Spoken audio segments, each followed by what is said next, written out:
I posted a video a couple days ago about going to see Aussie Pink Floyd and going to see their show down in Detroit this past Sunday, and that was a great time I had.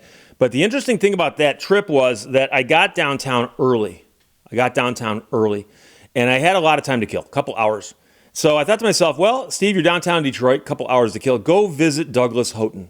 Now, I wrote a book called Michigan's Columbus, and it's about Douglas Houghton. Douglas Houghton's a guy who came to Michigan from New York around 1830-ish, and he spent a good 15 years in Michigan. He was the state's first geologist. He's a fascinating guy. They called him the Little Doctor because he's also a physician, but he was a surveyor. And he did a lot of surveying work, and he also was a geologist, and he spent a lot of time doing geological studies around the state. He traveled the entire state. In fact, the first year he was appointed in 1837, he went up and around the thumb of Michigan. 1838, he went up and around the entire lower peninsula. 1839, he went across the bottom of the upper peninsula, and then 1840, he traveled across the northern edge of the upper peninsula, or the southern edge of Lake Superior. And that year of that trip, he wrote a report which was published in 1841, often referred to as the 1841 report. And in it, he described the copper deposits in the copper country and predicted a copper boom, which in fact did follow. He died in 1845 while traveling around up there doing survey work, and he had been in a small boat with some people coming back towards Eagle River. They got caught in a snow squall in October. And the boat got swamped and capsized, and he and two other people perished. His dog made it ashore. Some other people made it ashore. A gigantic search and rescue effort was put into place. Soldiers even came down from Fort Wilkins to scour the area, and they found his body the following spring on the beach near Eagle River. And so I wrote a biography of the guy, and the book came out a while back, and I've always been fascinated by this guy because at his young age when he passed away, he'd done more than most of us could even dream. His resume was insane. He was a professor at the University of Michigan also, and at one point the mayor of Detroit. So, I mean, the guy accomplished a lot. And so when I was researching the book, I went to all the usual sources, archives, old news reports, and I put the book together. And Douglas Houghton is buried in the Elmwood Cemetery. Elmwood Cemetery is one of the historic cemeteries in Detroit. And in fact, it's on the site of some old battles that took place in the area in the late 1700s or early 1800s. And when they started burying people there, it was so far out of town that people thought, okay, we can put a cemetery here. Since then, the town has expanded way past it.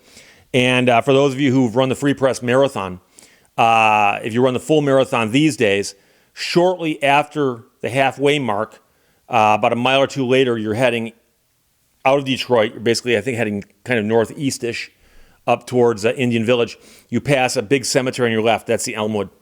And many, many people who are famous in Michigan, you'll see headstones there. Beaumont, Woodward, Brush, Houghton. And so I remember going there the first time and seeing his grave. And it's interesting because I got photographs I'll put up. Not only is there a marker for him that simply says, I believe it says Douglas Houghton, MD, 1809, 1845. So he's 36 years old when he passed away. But not far from it is an obelisk. And there's engraving on the obelisk, which is almost now impossible to read. But it says, Douglas Houghton, MD, geologist, born at Troy, New York, drowned in Lake Superior, October 13th, 1845, in the cause of science, aged 36 years. And that's it. And it's such a fascinating story to me. And I always like going to old cemeteries where I know some history and can find graves like this and look at them and know that I'm at the spot where they held, in essence, a state funeral for him. Because when his body was found, it made headlines in the papers. There was a big brouhaha about them bringing it back down here and holding a funeral for him. And there's actually a lot of drama that went into the story itself about his drowning because he was wrapping up a season of surveying in the Upper Peninsula of Michigan. He'd gotten a federal contract to survey the Upper Peninsula. And he had a crew that was working with him. And he was bringing some members of his crew back to Eagle River so they could catch a boat to get back and head down and get back down to lower Michigan. And so he was doing that, and the boat capsized, and like I said, he drowned. And a little known story is that his brother was nearby in a camp prospecting for copper. And somebody came running into town at Eagle River and said, hey, a boat just capsized, there's people in the water. And on a cold day like that, people know that's an emergency. And somebody said, it's Douglas Houghton and his men. And somebody said, oh, his brother is at a camp not far from here. So somebody ran and got his brother and said, hey, your brother's boat just flipped in Lake Superior and we can't find him. So his brother came out and joined the search. And the reason we know this is that the Detroit Public Library has an archive of historical documents and things. And I went there one time and I went and searched for every single thing I could find that has anything to do with Douglas Houghton, the Houghton family, the Douglas family, because Douglas Houghton's first name is spelled with 2 S's. It's a family name. It's his mother's maiden name. And not far from his grave at the Elmwood is the grave for Columbus Christopher Douglas, his cousin, who's also very, very active in early Michigan. And I was going through all these different folders and files, and I found this handwritten letter. And people used to get these pieces of paper back then. They were 11 by 17. Is that right? Yeah, 11 by 17. And then you'd fold it so that it is now a 4-page, 8.5 by 11. But it's hinged in the middle. And I found a letter like that was in the hand of Jacob Houghton. And Jacob Houghton wrote to his parents and said, I know you've heard the news now that Douglas is gone, but I wanted to tell you about what went into that evening. And he describes the entire story. This is a son writing to his parents who live still in New York about how their other son has passed away. And he tells the entire story about how someone came and got him, and they were scouring the beach. People came down from the fort. He said at one point in time he climbed a tree and was up at the top of a pine tree looking out over the waters, looking for anything. And they did find one person that night, and they found the wreckage of the boat. They found his dog. And believe it or not, his dog, according to everything I saw, was actually returned to his parents back in New York. So an amazing little tidbit there. But he wrote this story out in letter form and mailed it to his parents. I have no idea how that letter got into the archives in Detroit. I have no idea. But I've held it in my hands and read it. And it's just an amazing part of history.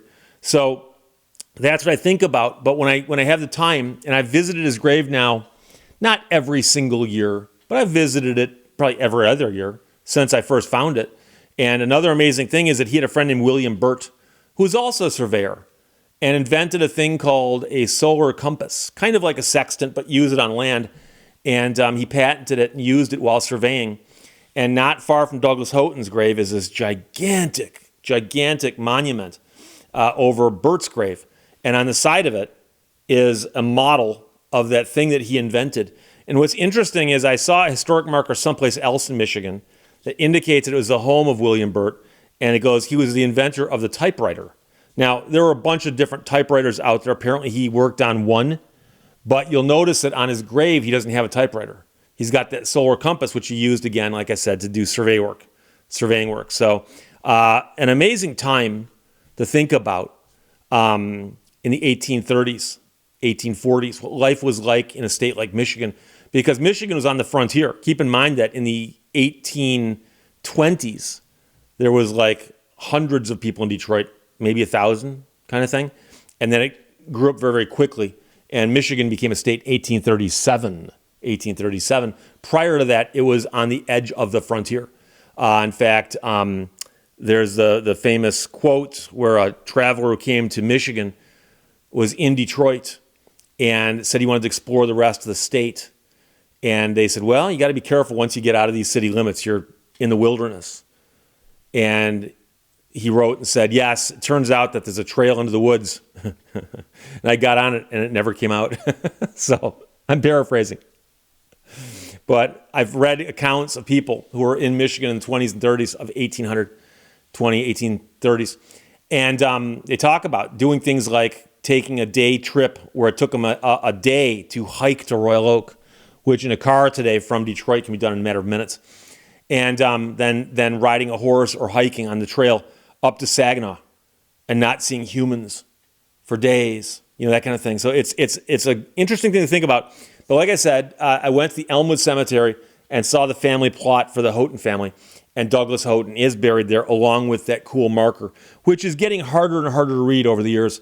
So I'm really hoping that one of these days I can talk to somebody about getting those words engraved in something or inscribed in something more permanent and having it placed someplace nearby because it is so important.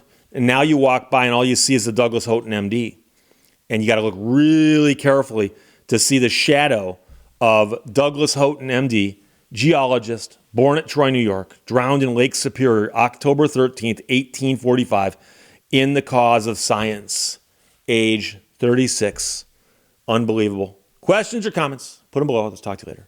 Bye-bye.